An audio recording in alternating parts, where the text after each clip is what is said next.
Geneva has long been a city where the world tries to solve its toughest problems. Its grand halls and historic meeting rooms have witnessed countless moments of high-stakes diplomacy, where nations gather in hopes of finding common ground. In February 2026, American and Iranian diplomats arrived for talks that could decide the future of Iran's nuclear program. The world's attention turned to Geneva, as convoys of officials and advisors made their way to the United Nations building, carrying the weight of their nation's expectations.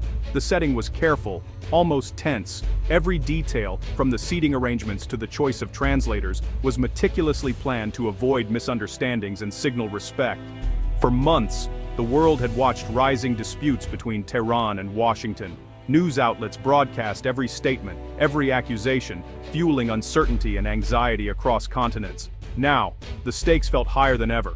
The possibility of progress, or failure, hung in the air, as both sides weighed the risks and rewards of compromise.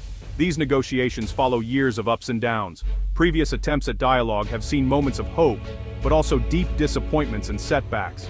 The nuclear dispute dates back to the early 2000s, when concerns grew over Iran's atomic activities. International inspectors, secret facilities, and suspicions of weaponization fueled a crisis that has never fully faded. Talks led to the 2015 nuclear deal, but that agreement fell apart when the US left in 2018. Hopes for lasting peace were dashed, and the fragile trust built over years quickly unraveled. Since then, Iran has expanded its program, and distrust has grown on both sides. Each new development, each announcement, has only deepened the divide and made compromise more difficult. Both countries understand Geneva's importance. The city represents not just a neutral ground, but a last chance to prevent escalation and restore dialogue. A new agreement could calm the Middle East, help the world economy, and prevent conflict. Stability here would ripple outward, affecting everything from oil prices to regional security, but failure could do the opposite. Tensions could spiral, markets could react with panic, and the threat of war would loom larger than ever. That is why every word, every gesture in Geneva is watched so closely. Journalists, analysts, and citizens around the world scrutinize each move, searching for signs of progress or collapse. For the US and Iran, Geneva is not just about nuclear science. It is a test of will, trust, and hope for a safer future. The outcome here could redefine their relationship for years to come. And for ordinary people everywhere, the outcome could shape headlines, oil prices, and peace itself. In living rooms, boardrooms, and markets across the globe, the world waits, hoping that Geneva will once again deliver a breakthrough.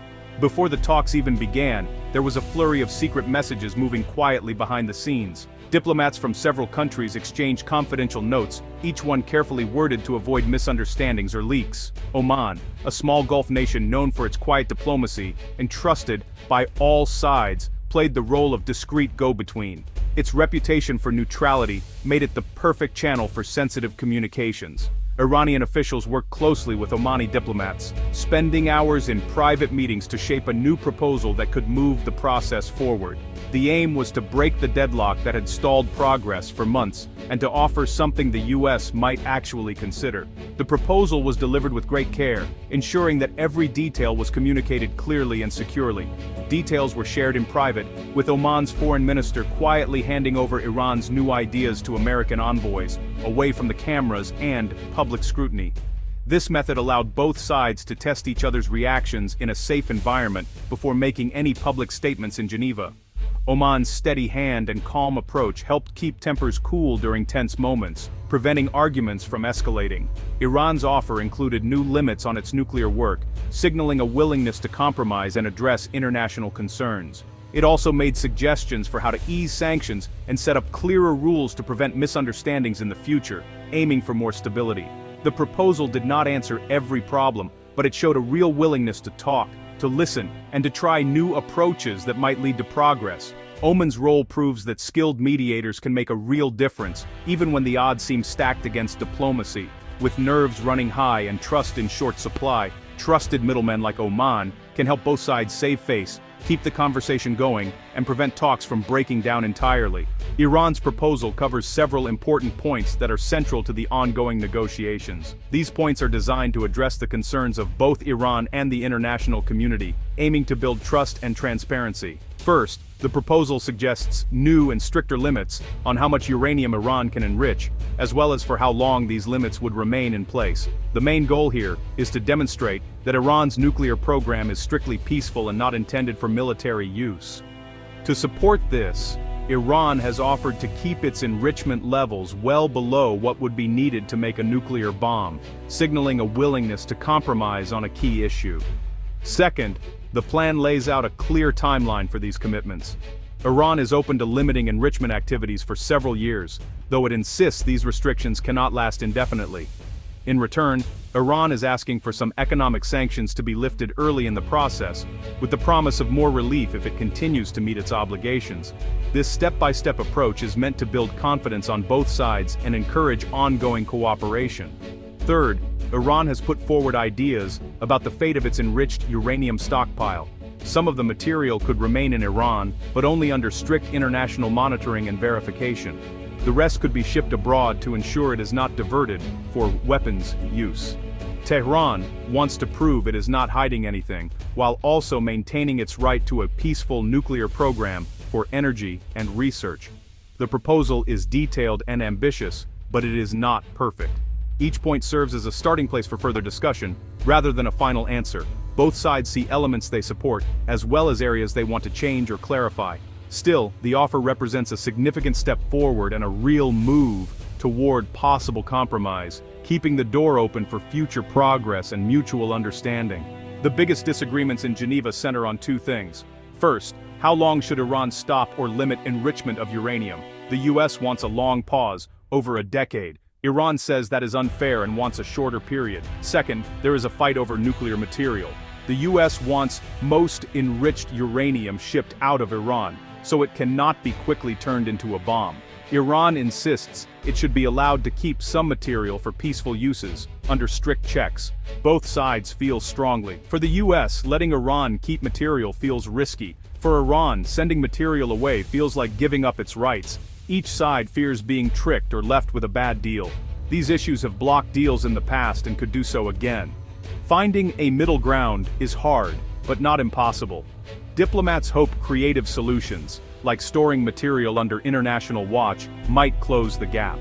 The talks are about nuclear issues, but, other worries are close by. The United States and many of Iran's neighbors are concerned about Iran's missiles. These weapons can reach far and carry powerful warheads. Washington wants missiles and Iran's actions in the Middle East discussed. Iran has allies in Lebanon, Iraq, Yemen, and Syria. Its rivals, like Saudi Arabia and Israel, feel threatened. The US says peace means calming these other dangers too. Iran strongly resists. Its leaders say missiles are needed for defense. They argue regional issues should not be part of a nuclear deal. Tehran fears opening these topics would weaken its position, both at home and abroad. This disagreement makes the talks harder. If missile and regional issues are left out, some say the deal is too narrow. If they are included, Iran may walk away. So, diplomats must balance all these fears, knowing that every detail affects the entire region. Both sides are, pretty wary. Iran wants respect, dignity, and the right to peaceful nuclear power. Its leaders remember past foreign pressure and warn against giving up too much. They're looking for flexibility, especially when it comes to how quickly sanctions will be lifted. Meanwhile, the United States insists on strict verification. American officials are, honestly, haunted by the idea of a secret Iranian weapons plan. They demand real proof that Iran cannot build a bomb, not just promises. This means more inspections and longer limits. Each side also faces pressure at home. In Iran, hardliners accuse negotiators of being too soft. In the US, critics warn against trusting Tehran. Both governments need to show their people that they're not being fooled or bullied. Trust is thin, and each side is walking a tightrope. Any mistake or misunderstanding could ruin the talks. That's why the Geneva meetings move so slowly, with every sentence weighed and checked. While diplomats talk, armies prepare. In the Gulf, US naval ships have increased patrols. Iran has held missile drills and shown off new weapons. Both countries want to show strength, just in case the talks break down.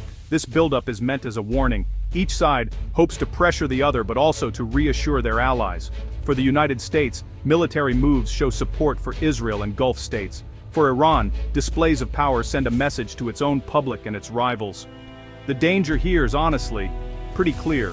Accidents or misunderstandings could quickly spiral out of control.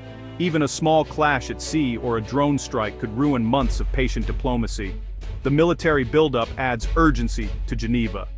Diplomats know that failure doesn't just mean more talks, it could mean war. That's why each side is careful, but also under growing pressure to deliver results. If the talks succeed, there could be some real benefits. Iran might get relief from those tough economic sanctions. The United States and its allies would gain stronger checks on Iran's nuclear work. Tensions in the Middle East could cool down, making war less likely. But, failure would have high costs. Iran might speed up its nuclear program, and the US might use more pressure or even force. Neighbors like Israel and Saudi Arabia could take matters into their own hands. Oil prices might jump, which would affect the world economy.